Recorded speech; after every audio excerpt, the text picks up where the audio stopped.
রাধে রাধে বন্ধুরা, আশা করি গোবিন্দের কৃপায় তোমরা সকলেই ভালো আছো। রাধে রাধে, হরে কৃষ্ণ। আজ শনিবার, আজ বুড়োথনী একাদশী। একাদশী উপলক্ষে গোপালদের আজ সকাল সকাল ঘুম থেকে উঠিয়ে নিলাম। রাধে রাধে। কালকেই তোমাদেরকে বলেছি আমার বাড়িতে দুজন গোপাল ঘুরতে এসেছে, তাদের একে একে সবাইকে স্নান করিয়ে নেব। রাধে রাধে।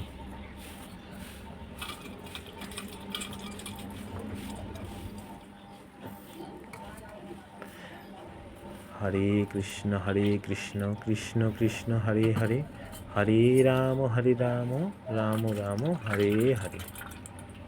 জয় রাধে। সবাইকে একে একে মুছিয়ে নেব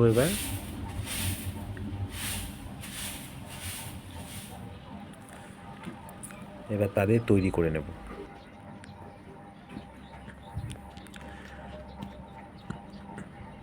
তিনজনকে বেশ মিষ্টি লাগছে। এবার গোবিন্দের ভোগের থালাটা সাজিয়ে নেব। নানা রকম ফল দিয়ে গোপালের ভোগের থালা সাজিয়ে নিলাম।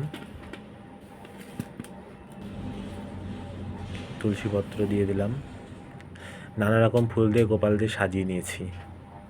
সাদা ফুল খুব পছন্দ করে গোপালরা, তাই সাদা ফুলটাই বেশি করে দিয়েছি আজ। এবার ভোগের থালাটা গোপালদের নিবেদন করব। রাধে রাধে।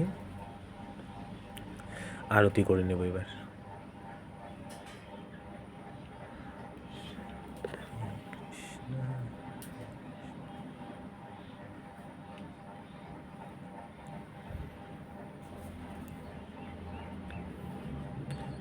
রাধে রাধে।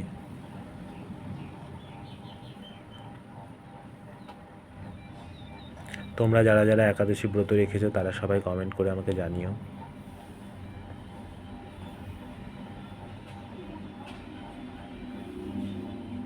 রাধে কৃষ্ণ। মুখগুলো মুছে নেব এবার গোপাল সোনাদের। হরে কৃষ্ণ। এক পুজো শেষ, এবার একাদশী মাহাত্ম্য পাঠ করে সব শেষে গীতা পাঠ করে পুজো সমাপ্ত হলো। রাধে রাধে। রাধারানীর কৃপা হোক তোমাদের ওপর। হরে কৃষ্ণ। ভালো থেকো।